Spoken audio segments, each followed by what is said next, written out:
Ekonin, saan nga ba nag-celebrate ng Valentine's Day? Abang na abang sa social media ang mga fans kung ano nga ang ganap ni na Jericho Rosales at Janine Gutierrez sa araw ng mga puso. Sobrang excited na talaga ang mga fans kung ano nga ang ganap ng Ekonin. Gaya nga ng sinabi ng aktor, babawi talaga siya ngayong Valentine's Day.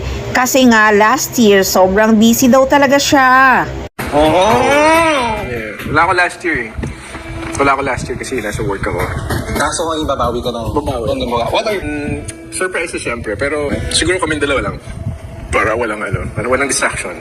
naiingit Kaya ngayon pa lang talaga nagmumuni-muni yung mga fans saan nga ba nag-spend ng Valentine's Day sina Eko at Janine.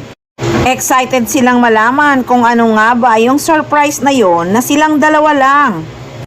May nakapagsabi naman na baka nga sa bahay lang daw nag-celebrate ang Ekonin.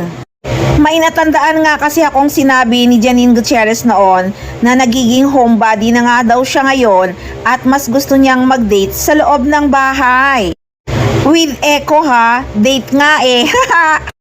Tandang-tanda ko kaya yon sa KC After Hours ko yata napanood eh. Kilig na kilig pa nga si Janine Gutierrez habang sinasabi niya yon. Sinundot pa kasi siya ng tanong ni Corina na with Eko. Yeah, sabi naman ni Janine Gutierrez, sabay hagik-gik nga na may kilig ang actress. Nako guys, mukhang may idea na talaga ako kung saan nga nag-celebrate ng Valentine's Day ang Ekonin. Parang tama yata ang kutob ko. Nag-date ang Ekonin sa bahay lang. Lalo na nga't pagod na pagod din si Jericho Rosales sa pagpopromote ng kanyang pelikulang Dalabuan at nag-ikot pa nga siya sa mga sinihan.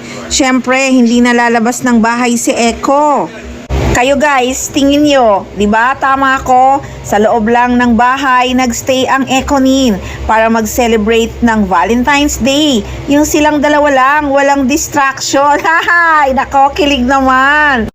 So, abangan na lang natin ang something special na ganap ni na Jericho Rosales at Janine Gutierrez ngayong araw ng mga puso. Last year kasi ay nag-post lang ang aktor na nasa swimming pool sila ni Janine Gutierrez na ikinakilig din ng sobra ng kanilang mga fans.